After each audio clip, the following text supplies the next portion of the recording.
नमस्कार मु जगदीश आपणक पई नेकी आछि आज सकाळर केतोटी गुरुत्वपूर्ण खबर सेतिपई भिडियोटी को शेष पर्यंत देखिबाको मोर अनुरोध। चलंतु आज सकाळर खबर उपरे नजर पकाइबा। आजिर प्रथम खबर राजस्थान और आंध्र प्रदेश सांप्रतिक बस अग्निकांड रे जीवन हारिबा परे ओडिशा सरकार अक्टोबर 2025 परे रजिस्टर होउतबा समस्त यात्रीवाही बस फायर सेफ्टी सिस्टम स्थापन बाध्यतामूलक करिसेंती। शुक्रवार फायर सर्विस विभाग एही निर्देश जारी करथिबा बेले बस गुडिकर फायर डिटेक्शन और सप्रेशन सिस्टम इमरजेंसी एग्जिट द्वार अलर्ट सिस्टम ग्लास भांगिबा हामर और फायर एग्जीक्यूटिव रखिबा और जरूरी बड़ी कहिथिबा बेले जरूरीकालीन समय रे द्रुत उद्धार और अग्नि नियंत्रण पर यह व्यवस्था रहिबा आवश्यक।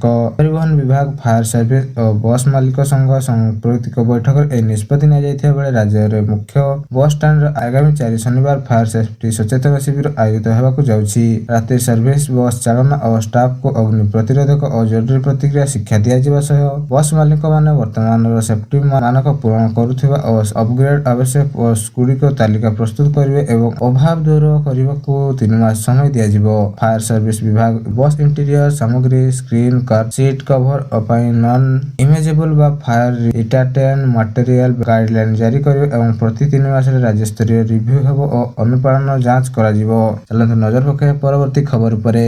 रविवार ठारू अर्थात आसंताकाली ठारू राज्य बढ़िबो शीत बात्या प्रभाव कमिया पर राज्य उत्तरा पवन बहिबा आरंभ होइछि। फल रविवार ठारू पहली शीत अनुभव हबो बोली पाणीपाग विशेषज्ञ डॉक्टर सुरेंद्रनाथ पशुपाल कहिसेंती। नवेम्बर 2 तारिख आडकू सारा राज्य रे तापमात्रा 3 ରୁ 4 डिग्री पर्यंत ह्रास पाइबो। ଏହା ସହିତ उत्तर ओडिशा रे कंधमाल बरिगुड़ा फुलबाणी और गजपति गदापुर मोहन सर्वनिम्न तापमात्रा 20 डिग्री तलकू खसी पारे एवं झारसुगुड़ा राउरकेला पालहड़ा बादामबाड़ी पहाड़ और बलहदा रे 15 ରୁ 17 डिग्री एवं बलिगुड़ा बारिंगबाड़ी गदापुर और मोहना रे 17 ରୁ 18 डिग्री होई पारे। एही दिल्ली चंडीगढ़ और लुधियाना तापमात्रा सह समान रहिबार सूचना आछि। तेबे राजधानी भुवनेश्वर रातिर तापमात्रा नवेम्बर 5 सुधा 20 डिग्री तलकू खसी पारे। ଏହା ପରେ नवेम्बर 1 अर्थात आज ठारू खर्दा उत्तर उपकूल जिल्ला रे हलुकार मध्यम धरण वर्षा होई पारे। चलंतु नजर पकाए परवर्ती खबर उपरे। केंद्र स्वास्थ्य मंत्री जेपी नड्डा को कृतज्ञता जणाइले मुख्यमंत्री। 32 टी पीजी सीट वृद्धि नै कृतज्ञता जणाइछन्ति मुख्यमंत्री मोहन माझी। सरकारी मेडिकल कॉलेज और हॉस्पिटल रे सीट वृद्धि को नहीं कृतज्ञता जणाइथिबा बेले एही पश्चिम ओडिशा मेडिकल शिक्षा पई माइल खुंट कहिसेंति मुख्यमंत्री। चलंतु नजर पकाए परवर्ती खबर उपरे। पुणी सुभद्रा को नहीं आसिला बड़ अपडेट। सुभद्रा पोर्टाल ऑनलाइन आवेदन पुणी आरंभ होइछि। एही सूचना दैछन्ति उपमुख्यमंत्री प्रभाती परिडा। एने उपमुख्यमंत्री प्रभाती परिडा सूचना दै कहिसेंति जे जेउ माने 20 ରୁ 21 वर्ष पहुंची जंती सेमाने पुनः आवेदन करि परिबे। 1 वर्ष होइथिबा सुभद्रा हिताधिकारी भाव जड़ी होई परिबा सहित जेउठी आचरण विधि लागिछि सेही अंचल रे छाडी सामान्य समस्त रे पोर्टाल व्यवहार करि परिबे बोली कहिसेंति उपमुख्यमंत्री प्रभाती परिडा। चलंतु नजर पकाया परवर्ती खबर पर। हठात बड़ घोषणा कले नवीन पट्टनायक। नूआपड़ा निर्वाचन नहीं राजनीति रे सरगरम। भोट दिन पाखे आसुवा बेले राजनीति ताती बढ़िबारे लागिछि। एही भितरे बीजेडी करछि बड़ घोषणा। आउ 17 नेता को संगठित दायित्व देछि बीजेडी। नूआपड़ा रे 17 नेता को निर्वाचन परिचालना दायित्व देले नवीन पट्टनायक। तालिका रे पद्मनाभ बेहेरा अशोक पंडा महेश्वर साहू सुलोचना दास हिकारी रहितवार सूचना मिलिछि। चलंतु नजर पकाए परवर्ती खबर उपरे। पुणी विजयब वर्षा आछि एक बड़ लघुचाप। आसंता सप्ताह उत्तर बंगोपसागर किंबा अंडमान सागर आउ एक लघुचाप क्षेत्र सृष्टि होई पारे। एने आकलन करछन्ति अंतर्जातिक पाणीपाग विज्ञान केंद्र जाम्स निकोल। अन्य पटे केंद्रीय छत्तीसगढ़ और आखपाख अंचल सूचित लघुचाप क्षेत्र बा मंतर अवशिष्ट गत 6 घंटा मध्य उत्तर पूर्व दिग को गति करी गतकाली सकाळ झारखंड और आखपाख अंचल पर पड़िछि। एही प्रभाव रे उत्तर पूर्व दिग को गति करी आगामी 12 घंटा मध्य दुर्बल होई एक लघुचाप क्षेत्र परिणत हेबार संभावना रहिछि। चलंतु नजर पकाए परवर्ती खबर परे। इक्वेसी करनथिले नवेम्बर रो मिलबनी आउ चाउल। किछि दिन तले राशन कार्डधारी को एभଳି चेतावनी देथिले जोगाण मंत्री कृष्णचंद्र पात्र एवं गतकाली अक्टोबर मास शेष होइथिया पळे तथापि राज्य 15 लाख रु अधिक हिताधिकारी इकेआसी करिनाहांती। तेणु लक्षाधिक हिताधिकारी को राज्य सरकार चाउल बंद करिवे ना विकल्प व्यवस्था करिवे ता ऊपर नजर रहिला। राशन कार्ड अयोग्य हिताधिकारी को बाद देवा पई सरकार इकेआसी प्रक्रिया आरंभ करथिया बेले एभारी भितरे केंद्र सरकार इकेआसी प्रक्रिया को अवधि बंद कर दैछन्ती।